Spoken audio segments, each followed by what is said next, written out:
you attending this event, or are you here for other reasons? Oh, I came here on this event specifically for the TIMA convention.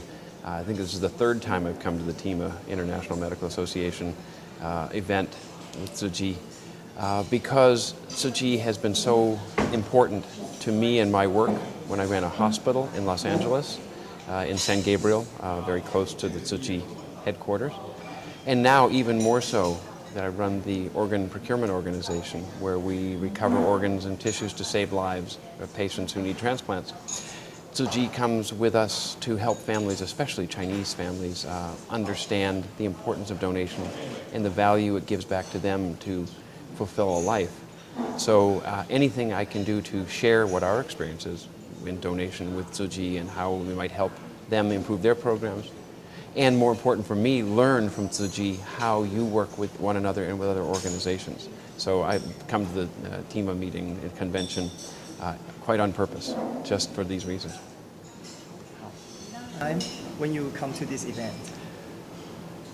Interesting. I was just wondering today, having come now for the third time, if it would feel any different. And I think it felt different in one way immediately. It felt like I was home with friends. That was very different. The first time was, of course, completely new. The second time I was just remembering, and it was so much new. We were in different locations, and so there was still a lot of new. But now it's seeing old friends, old colleagues, some that I still see in Los Angeles, but many I only see here when I come to Taiwan. But I think probably more importantly, the biggest difference is the quantity and the quality of the programs that Tzu is doing throughout the world, especially the medical programs in so many different countries with so many different people in need, so many different disaster relief areas where the medical teams are going in. It's always been a big part of what I've seen in Tzu, but now it seems to have gotten even more amazingly helpful. 他们他来自筛的感受其实都是蛮温暖也蛮温馨的哈。那这么大一个活动年会哈，这么多的医护人员聚在一起，那对于全世界的大医行或是医护人员，这个前打断这个问题好不好？ Well, one of the primary things I was asked to speak about here on this visit is the nature and the performance of organ donation and transplantation in the U.S., in Taiwan, and around the world. And I've been very lucky and very fortunate the last 2 or 3 years. I've had the occasion to speak and investigate the programs in Australia, in Spain, in the Czech Republic, in Germany, Korea, and of course in Taiwan. And I've learned a lot of the different systems, what works and what doesn't work. And every country everywhere has an uphill battle. There are not enough organs, enough donors to go around. Even if everybody could, there would not be enough. But there are so many more lives we could save if we could all perform at the level of the very best programs in the world and even do better than they. And the only way we're going to do better is to share our practices, whether that's the practice of the legislation that the systems are built on, the laws that govern it, the staffing and the investment of money and people to recover organs and to work with families. It is very expensive to recover organs and do organ transplants. But it's been shown time and again to be much more beneficial economically. It pays for itself very quickly, but certainly it's better for the spirit and for community and for family when someone who's been ill gets to go back to that family rather than dying slowly in a hospital. So for those reasons, I'm going to focus my talk on how can all of us around the world do a better job of organ recovery and transplant, and maybe some of the lessons that we've learned looking at the rest of the world that can really help Taiwan make a big jump, as so many countries are trying to do now to help save lives. 那再想问一下，就是说，像我们全世界啊，就是这些 donation 的 system 都是完全不同嘛。那其实要想要合作，一个最大的因素是怎么样能够让大家一起能够合作？ Since the organ recovery system is so different, dramatically different from each country, how can we collaborate each other and make it an easier way to save lives? There's no doubt that the fundamental healthcare system, some of the fundamental laws in every country are different. Some are very much tied by the national government, and it sets the rules, and that's what happens in the whole country. Many are set by their state governments or their provincial governments, like in Canada or in Australia, or certainly the United States that has a lot of states control. But we have learned, no matter which organizations are the foundations of the law of a country's healthcare system, that there are some laws that are essential to enabling people to donate and enabling transplant to be a success. And it really doesn't, it transcends the structure, but we have to get agreement on the fundamental principles that start with, it's about doing good for other people and doing it as an altruistic gift of life for someone else when you no longer need your body, when your spirit has left it and it's time for your body to go. You can save another life, and making that the base of donation worldwide is critical so that we can reduce transplant tourism where poor people are being exploited for their kidneys, and you see the pictures of these people in India or Pakistan or elsewhere with scars where their kidney was removed because they sold it for $1,000. We need to save those people from putting themselves in that terrible position, because they usually are not better off afterwards. Usually the money is spent to pay bills and their health is worse because they can't take care of themselves.